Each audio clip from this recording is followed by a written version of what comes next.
On episode 191 of the Tennis Files podcast, you'll learn how to develop your emotional intelligence and maximize your potential with special guest, Joshua Oxley. Hey everybody, welcome to another episode of the podcast. This is Mirabon Aranshad, and I hope you're all doing well and staying safe and getting to play some tennis these days. For today's episode, I brought on Coach Joshua Oxley. We connected over Clubhouse, which is a very intriguing new app where you can check out just content on a variety of different subjects. It's audio only and iPhone only, but and he has a morning show where he gives advice and tips with his fellow coach Yannick, and I came to learn that he had worked with some very talented players such as Katy Dunne, Amanda Carreras, and Suzy Larkin on the WTA Tour, and he's had 15 years in the tennis industry, and he also was a highly ranked ITF junior and played some pro level tennis. So, you know, with the program that he has on Clubhouse, I figured let's bring him in to share some tips with our audience. So here it is, pretty much. So I hope that you enjoy this interview with Josh Oxley and learn a lot from it. Hey everybody, welcome to another episode of the Tennis Files podcast. It's a pleasure to have Josh Oxley on the show today, and I had noticed that he had been doing a lot of really educational sessions on Clubhouse regarding how to help players improve their game, and we got to touch base through that app, and it's really been fantastic to get to know a little bit more about each other. And I brought him on to explore couple of different topics to help you improve your game, including the mental side and a whole host of other topics. So, Josh, really appreciate you coming on, and it's great to connect. Likewise, Maravan. Great to be on the show, and look forward to talking tennis. Yeah, definitely, Josh. Appreciate it. So, I kind of just want to jump right in with the topic of emotional intelligence. And you know, that's clearly an area where a lot of us can improve upon, and it can make or break our matches. So I wanted you to kind of first define what emotional intelligence is, and then we can explore more about how to improve that aspect.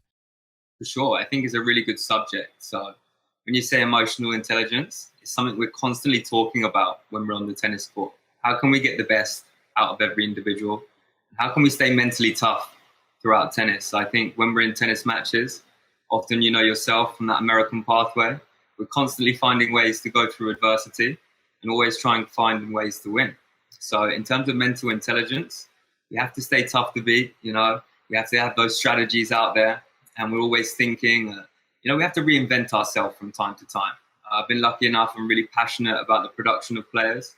And often when we have signs of matches going a little bit tight, what can we do to really push that momentum in the right way and find a way of winning? You know, that culture, that environment that we create on the court is so important towards a player's performance.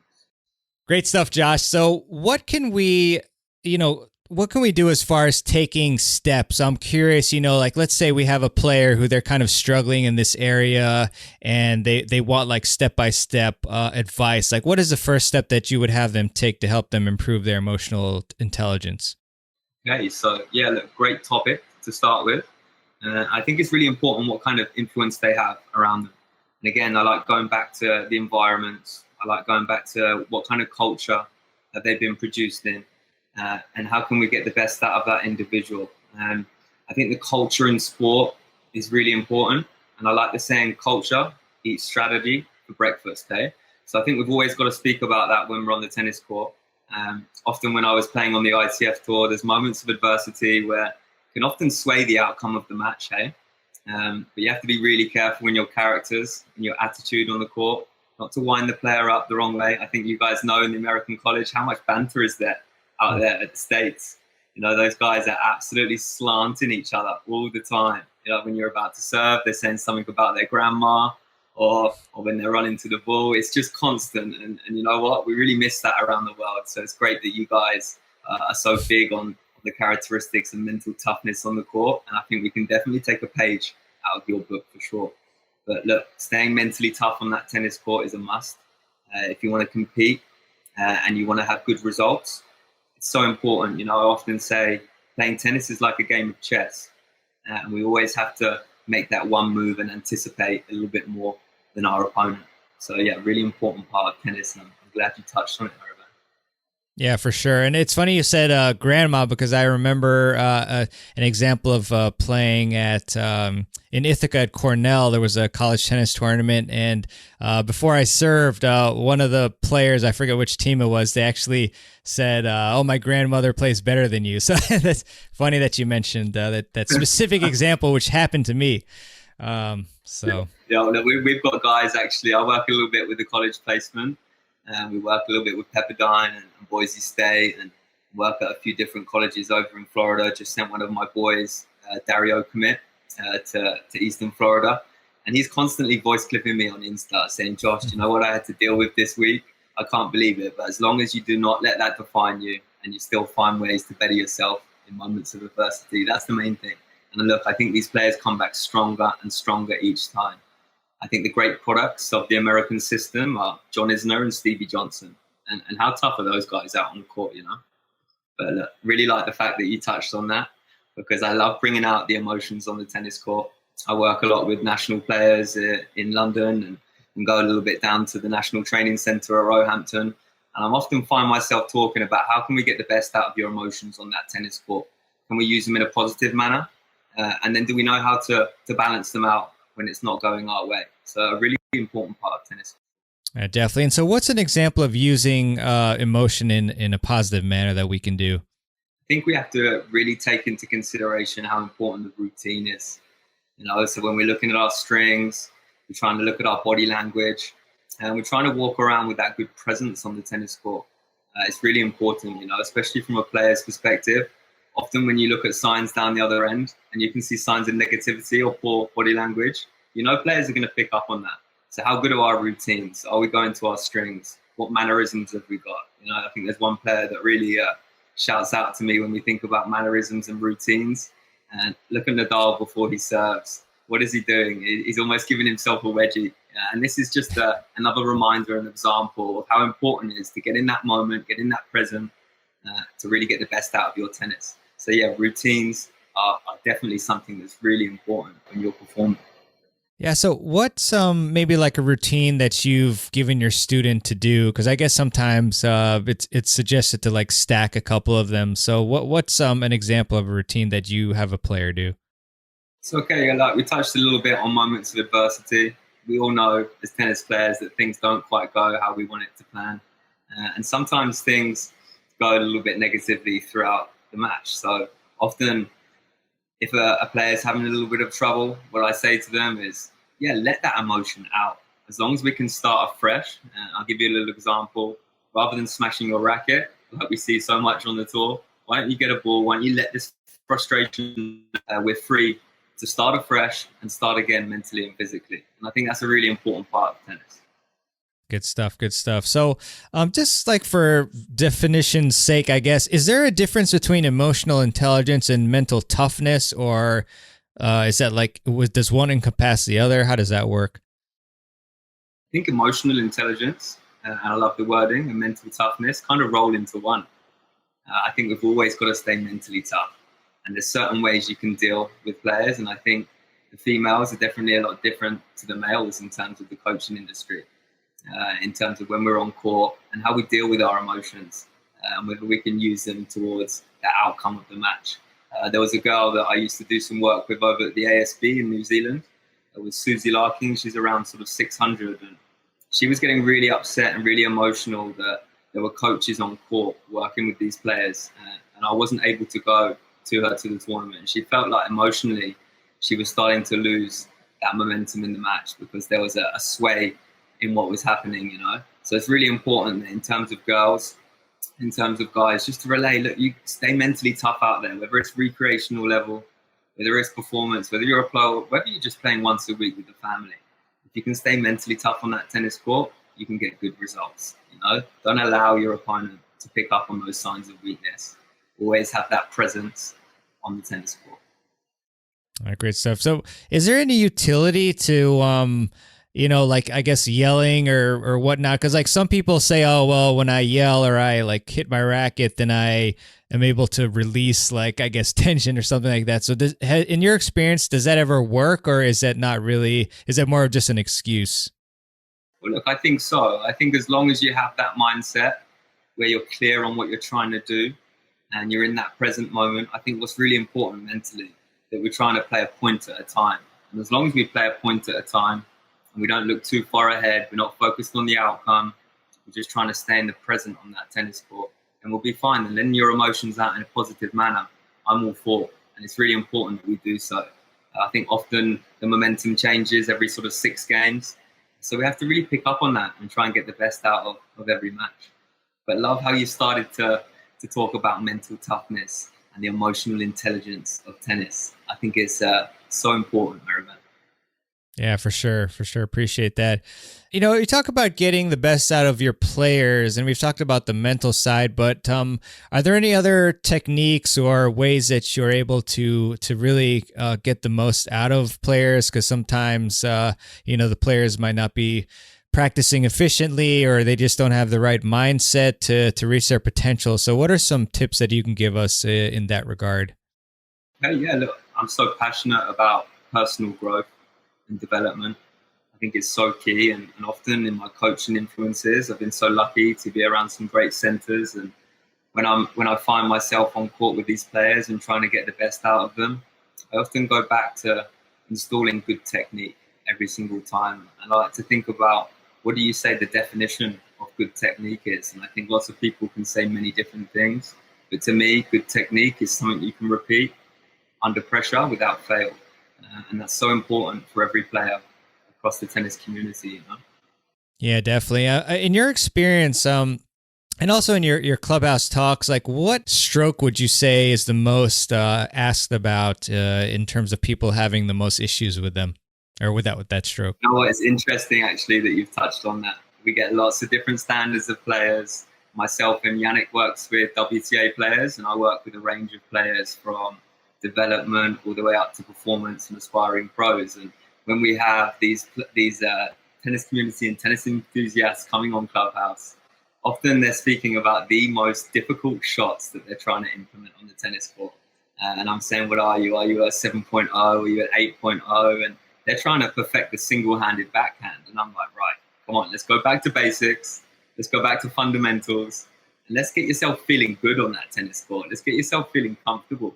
Because I think now when you think about comfort zones, I think it's really important for you to push yourself sometimes outside of that comfort zone when you're at an ATP level, but recreational level, you've got to get comfortable. You've got to allow yourself to feel good.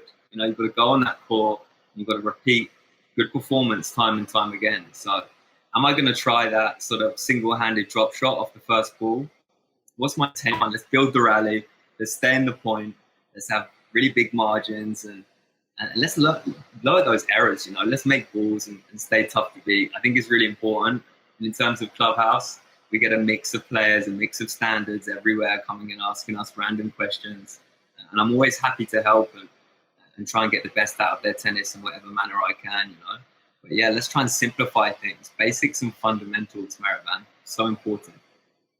Yeah, definitely, Josh. And I remember talking to WTA pro Danielle Lau, and she said in her like biggest tip is that a lot of players or all players, they should try to find their rhythm, their internal tempo, and in that way it's going to help them settle in and get more consistent and do better on the court. So I thought that's a very interesting point, a good point that you brought up. So I guess, you touched upon it some, but how can we settle in and get more comfortable on the court? Like, what are some ways that we can do that, like when we have a match? Let's think about our intentions, and let's touch on that a little bit. Like, what are we trying to do off the first ball? Now, if we're trying to go a centimeter off the net and we're trying to hit winners off that first ball, maybe that's not a good option. Yeah, let's build the rally. Let's think about our intention. Let's maybe think about changing the margins over the net and just trying to make balls, build the rally. Think about, are we trying to attack? Are we trying to defend? Are we going to move up into the court? Just try and have a little bit of structure in our decision making. So key. I like the fact how you touched on tempos. Obviously, we've been in lockdown in England. We've had 6 months off the court. So lots of my performance players have, I think the one taboo subject is their development when they've not been able to get on court and implement these sessions and get that competitive environment. You know? And what I've started to go into on my content on the tennis court is let's start the first 10 minutes at maybe 20, 30%. And let's just really keep the balls in court. Then we'll crank it up to 50%. And then maybe we'll go 5 minutes later to 70%. And that's when I'm seeing lots of success when these players are coming back on the court. Again, just allowing them to feel good, allowing them to feel comfortable and trying to get the best out of their tennis. Gotcha, Josh. Great stuff. So in your experience, what are some of the most common obstacles that stand between a player and getting the best out of their game? I mean, we have a lot of distractions, a lot of other things that happen. So what types of obstacles have you seen for the players? I think obviously it's that culture, that influence that you're around. Are you at an academy? Are you at a more traditional club? And what have you been brought up around? And as long as you're around a really good environment when you're training, i.e. when I talk about it, I would like to get the cream of the crop, the best of the bunch together, that have all got the right values, that are all working towards the same goals. And I think that's really important from a player's perspective, to not get too comfortable in your surroundings. Always have that feeling of pushing yourself out of that comfort zone, trying to be around players that you're not necessarily going to win games off, but you really feel like you're performing and improving every time you play. So that culture and that environment is created around progression and performance. Very cool. Very cool. And Josh, you mentioned that you had been, or you have, or are involved in helping players get to the college level of tennis. So I wanted to ask you just kind of your tips on what are recruiters from the U.S. looking for, and like just generally, what is the best way for players outside of the States and maybe even inside to nail a scholarship or at least a spot on a team? So I think what's really important is for us to look about our UTR ranking. That's something that now you want the American college to be able to assess your standard. They're not necessarily going to have time to look for all this video footage and all these YouTube sort of you playing tennis, you know. So what's your UTR ranking? And is that transferable? Can they assess your standard from there? You know, we've sent many players to lots of different colleges, and often they just want to look at that UTR ranking, you know. There's exceptions. If you have an ITF ranking, then for sure they're going to have a look at you because that's recognized around the world.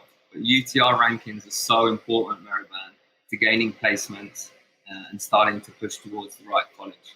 But I think that academics and mixing that with sport is a great template, and you guys are definitely showing the world how to do things. Unfortunately, the Baths, the Loughboroughs, the Nottinghams are all trying to catch up over here. Hopefully we can start the culture that you guys have in a few years' time. Yeah, definitely. Definitely hope so. And, you know, with the UTR system, I mean, some people may not be familiar. Are there any special intricacies within UTR, like as far as, I don't know, choosing the right tournaments to play that'll maximize your ranking or anything of that nature that people should be looking out for? Or is it pretty straightforward? Look, UTR ranking is something that was probably very unknown to the whole of Europe. But now it's something that we're really paying attention to. There's definitely an initiative now in England, and the LTA are trying to really push that UTR ranking. I think before the players had an LTA rating, and you know, you try and prove that to a college and they'd look at it and say, what is this? So UTR rankings are so key now, and smart scheduling. Can we schedule and go to the right tournaments and try and get some results and show a track record of your field? You can get these wins, you can get these results, and it's a no-brainer. These colleges are going to look at you. I think what's really important, academically, we achieve some good results as well, and we balance that out with really good performance at the same time. But yeah, smart scheduling is definitely something that I'd look coaches and players. Let's pick the right tournaments to go to. Let's start getting the best out of your players so you can secure those placements. You know, there's lots of colleges that are willing to take these players. It's a very much a tick box exercise. You have to meet the criteria if you want to secure placement. Yeah, definitely, Josh. And I mean, what's an example of the opposite, which is maybe, I don't know if what you'd call it, maybe like dumb scheduling or something, but like what are some mistakes that players are making when they're scheduling tournaments? I think often players are just trying to, sometimes they go into these tournaments and you know what, it's unrealistic what they're trying to achieve, you know. So let's have a little look at, maybe are we going to have a look at the acceptance list, have a look at certain tournaments to go to when you're going to get a little bit more success and build that confidence, you know. Really important if you're thinking about 16, 17-year-olds that are starting to get college placement. Feel comfortable when you're competing and try and push those results forward in the right direction. We all know when we get a few losses, suddenly we're not starting to feel so good about that tennis. We're not feeling so inspired about going on that court again. It's all about feeling good on that tennis court, getting those wins, feeling inspired, and trying to really get that momentum going in the right direction. Yeah, for sure, Josh. And you obviously have quite a bit of LTA player development experience, and we were talking before the podcast about some other gents who are there as well. So just curious about just overall your thoughts on it, and maybe some of the secrets or whatever it could be that they do that could be helpful, or any other thoughts just generally about LTA. So yeah, I think the LTA have been doing some great things. I think there's definitely lots of stuff they can improve on. I think just allowing a little bit more opportunity for players to flourish. And that's what's really key. I think they've got a great national training centre down at Roehampton now. We've had Louis Caillet looking after the players down there for the last 10 years. I think you've seen the success that Joe Salisbury's having. You've seen the success that Dan Evans getting. So we're producing players on a regular basis, which is great. I think we can always look at other systems and other federations, look at Spain, look at Australia. Can we copy that template a little bit more and start to really pay a little bit more attention to those players and give a little bit more opportunity? When there's opportunity out there at a young age, we can flourish. But if we're not given those chances, if we're not given that opportunity, then unfortunately we can't stay through that pathway. I think what you see a lot in England is players will achieve a lot from, say, 12 to 16 to 17. And then there's that support network that's left out a little bit from sort of 17 to for a couple of years. So I think what's really important is for the LTA and the industries and the federation to support players in a proactive manner to get the best out of their tennis and get longevity moving forwards. But the LTA is certainly doing great things at the minute. Also, the Australian Tennis Federation, I really like what those guys are doing. I think we can see lots of European countries that are going to the system and going to the federation and getting the best out of their tennis, and they're doing great things. I was lucky enough to go down to Tennis Australia at the SOPTC in Homebush, but there too, you had me, Henry and Luke Bourgeois. Producing some great players at the minute. We was lucky enough to work with sort of 20 individuals that were all inside the top 200 ITF. So it's an infectious environment that they're creating down there. And they're really producing the next generation of players in great volumes. So let's have a look at these federations that are putting out these great templates. And let's mimic that. Let's get the best out of every individual. And let's push these guys forward. The next generation of talent is so key. Yeah, for sure. I mean, you definitely just generally in life, you want to model off who is doing really well and then adjust to your current situation as needed. So, I mean, you mentioned in particular Australia and Spain. So, I mean, you mentioned also opportunities. So, like, what are some of the main things that they're doing which other federations can improve upon? I mean, is it just the financial support of, like, I guess, giving more money to the players to go around and play more tournaments, or are there other things that they're also doing in addition to that? I think in Australia, the players are naturally allowed to gravitate from each centre to get the best out of their tennis. I think certain countries can be a bit more specific about holding players back and keeping them in the same academies, you know. And I think when you're on your own personal journey there, you have to have a little look around you. You have to see what academies are doing things really well. How can we progress? How can we get the best out of our tennis and perform well on a regular basis? Often, if that's staying with the federation and they can help you financially, then that's great. But if we have to move elsewhere, we have to go to another academy to get the best out of their tennis, let's have a little look around us. We often see lots of these players that are going off to Spanish academies. I was lucky enough to go to Carreras and Sanchez Casal when I was younger. And that's a great template for those guys that are getting out of the system, getting out of the federation, and going to get the best out of their tennis from another country. So I think, always look at ways to reinvent yourself. Always look at ways to improve it to get the best out of your tennis. Yeah, for sure, Josh. And I know you work a lot with juniors and a lot of different players. Turning to the adult player, I'm curious if this same concept applies. First we were looking at like pro level, and then now we're looking at like club level. But do you think it would help at all if adult players, they went to different like clubs and trained at different clubs, or do you think like for that level that's not so much the priority, or that would help so much? I'm just curious if that applies. Yeah, well, look, I think everybody wants to win, right? Regardless of what level you're at, we all want to go out there and we want to compete. I think winning, of course, requires some definition. For me, it's kind of simply to better ourselves, and we have to look at ways to do that. So if that means playing once a week and competing and mixing that schedule together, let's do that. If it means increasing our hours, let's do that. Let's find ways of trying to change that program a little bit. But I think, we're always trying to find ways to win. Everybody wants more results, eh? No one wants to go out there and get beaten 6-love, 6-love. Everybody wants to go and tell their friends that they've gone the whole way through the tournament and they're getting those W's, eh? Yeah, I really like your questions. I know that your audience is obviously a little bit more recreational, and maybe you have a wealth of different players that are listening in here. So I think it's really important that we not only touch on the pro pathway, but we also touch on that recreational pathway as well. Yeah, definitely. In terms of other topics going to the recreational players, maybe like strategy-wise, is there any particular like basic strategies that you think club level players are maybe implementing incorrectly, or that you've heard that they've asked you about that maybe you want to touch upon for the audience? Yeah, I think we touched a little bit on mental toughness and emotional intelligence at the start. I think what's really key when we're on the tennis court sometimes is stay in the present. Let's play at one point at a time and let's see what happens. Often setting goals and setting targets and achievable goals is really important for players to get the best out of their tennis. So it's always let's set some goals. Let's maybe look at our match. How can we do things a little bit better? Yeah, we're going to make some mistakes, and sometimes things aren't going to go our way. But how can we improve on that next match? And how can we ultimately find a way of winning?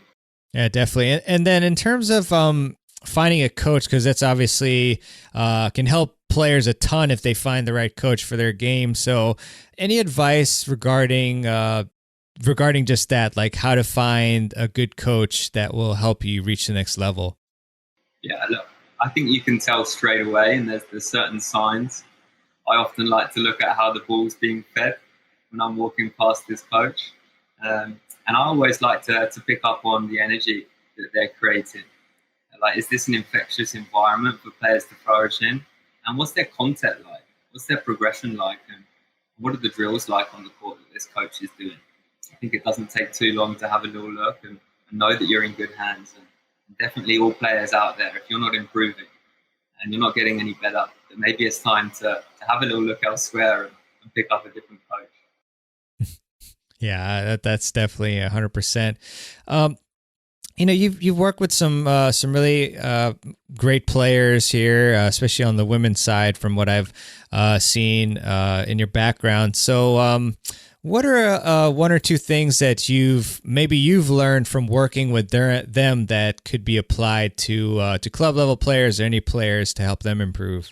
Yeah, so a lot of the girls that I've been lucky enough to work with, they're such hard workers on that tennis court. What you put in is what you get out on a regular basis. So it's so important to be getting on court and just repeating that performance again and again and again. So work rate is really key. And look, these players are sacrificing a lot, Miravan. They know where they want to be. They know what they want out of their tennis, and they're determined to get there. Yeah, definitely. And I mean, like you've of course had players who maybe they're on the court and they're practicing, but you can tell that their intensity level isn't there. Maybe they're not giving the effort that they should be. So, I mean, in that instance, I mean, how do you distinguish between when it's time to like lay off a bit? Maybe they're, they're just, what's the term? Overworked, I guess. Yeah, we're burned out. How do you distinguish when to lay off versus actually maybe they're just being lazy and then you need to like give them some more motivation? I think it's going to vary a little bit on what age you're working with. I mean, I've worked with under 12s national players, and I've worked with challenger pros and WTA pros. And I think often when you work with these different styles of players, it's your job as a coach to pick up on these emotions and pick up on how they're feeling and try and support them in the best manner you can. It's maybe the same effect I'd have on a 14-year-old boy when he comes off the court and he's not working hard enough. I might send him out on a 100-yard sprints and incline sprints for the next 10 minutes after he's finished this match, and try and give him a consequence afterwards to make him realise that he needs to go out there and he needs to have standards. But if a girl's coming off the court and she's maybe not worked as hard, she's a little bit deflated, she's had a bad week, she's not feeling so good, I'm going to have a softer touch with her. I'm going to look at things a little bit differently. I'm going to assess their emotional intelligence. And again, I'm going to look at that player a little bit differently. And I think that's really important from a coach's perspective. Every player that you work with is unique. And it's your job to pick up on that. And I think I've been lucky enough to be in the industry for a long time now. Every player is not the same. Come on, guys, let's get proactive as coaches. Let's get the best out of your players.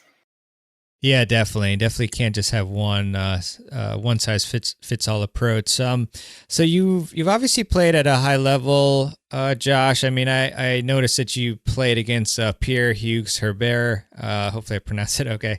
But I was wondering if you could just kind of interesting to comment on your experience when you played him, and then maybe like what have you seen him evolve in his game since then?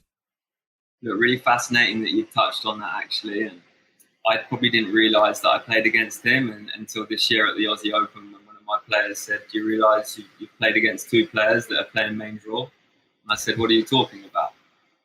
And he got up the ITF database and he tapped my name in and he showed me that I played Pierre Herbert when I was 16. I played him in Estonia and I had a little look. I think I lost 6-4, 6-4 to him. And I remember him coming on court, and I remember this 7-foot-16-year-old playing in Estonia on the clay courts in the unknown, probably playing my first few weeks on the ITF tour, and thinking now to see that pathway that he's gone on. And when we once were playing against each other, he just played in the final against Medvedev last week, I think. He had one of the record doubles matches with Mahut on Wimbledon, which was an epic match for tennis enthusiasts out there. Just to be coming back on court and reminding me about some of the matches that I've had before. But yeah, these influences really shape your career. James Duckworth as well, doing so well in Australia at the moment, and was lucky enough to play him. We used to go out over in Australia, and my coach was from Tasmania, a really good coach called Shane Fone. And he was really big on these influences that you were having in your career when you were younger. He used to get us going over to Australia. We'd go and play the futures all over Oz. We'd go over to Thailand. And suddenly we'd see how this different culture of players were performing. I remember when I was 16 and we're seeing these Russian guys on the other side. But we went there a little bit, if I'll be honest with you. We were probably not training hard enough. And when we saw this influence around us and we saw how hard these guys were working, boy, did we get back on court and make sure we worked our absolute socks up to be where they were. So I think it's really important what kind of influences, what kind of tournaments is your coach taking you to, and that's definitely going to shape your future as a player. But yeah, I feel very fortunate that the ITF Tour, for any players out there that are thinking about making that transition from maybe sort of national standard or maybe really excelling in their nation and their federation, let's try and take that ITF pathway. They're a great support network throughout tennis, and they're really looking after players in a proactive way. So they're doing great things. Awesome stuff there, Josh. Yeah, I remember us talking before we started recording about how important, the environment is, and how Rafa, like, he would come out, him and Moya, they come out and actually watch the players and give them encouragement. And so, yeah, just that having that environment and having people to push you and inspire you is super critical to help you develop. So it's great stuff. I'm just curious about the intellectual side of you, so to speak. Do you have favorite books to help players improve their tennis game? And if not, any resources instead? Yeah, I think Brad Gilbert has put out a lot of books at the minute. Winning Ugly is a great book that I've read recently. I think there's Finding a Way to Win as well. And also recently read the Agassi book, which was a great insight into a tennis player's life outside the tennis court, and really fascinating, actually. So yeah, I'm always looking at trying to pick up a different book to read, and trying to find ways of really switching off after coaching sort of 10, 12 hours a day. I think it's often nice to sit down and read a book and really unwind and in a positive manner. But yeah, Brad Gilbert, Winning Ugly, go out there and read it. Great book. Yeah, for sure. And any lessons that stand out from either of those books that just pop in your mind that you can share? Yeah, look, I think there's lots of different signs of adversity, and it's going to be a struggle out there on the tennis court. Things aren't going to go your way sometimes. There's often things that we can do to shift that momentum to make us feel good on the tennis court. That mindset, that mental intelligence to get the best out of our tennis is something that Brad Gilbert always talks about. He's had so much success with his players and keeping them mentally tough throughout matches. Look, sometimes we're going to be out there. Sometimes things aren't going to go our way. Sometimes we're not going to be able to control things. Sometimes we're going to get pushed out of our comfort zones. But we've got to really be realistic with our performance at those times and try and get optimum performance. And I think these books definitely touch on those subjects really well. Yeah, definitely. I can remember reading Rad's book in particular, and yeah, just amazing, how many different things he picked up on that really could turn the match, and a lot of people who aren't as observant wouldn't have picked up on them. So that really helped him maximize, his career. Really, really tough, tough competitor there. And actually, we were talking also about a really cool giveaway. I was on Instagram earlier today, and then I noticed that you had posted about it. So, can you tell us about this giveaway that's going on right now? Sure, yeah. So now I'm posting a little bit of content on Instagram, trying to get the best out of all the tennis enthusiasts around there. And recently, I've got the 2 new frames that I've got ordered from Babolat. So it's the new Rafa frames. They're the Aero drives, and they're the 2001 range. So I don't think they're out in the shops yet. And you can go to Tennis Life 17 on Instagram, and there's a free giveaway. April 1st, I will reveal the winner.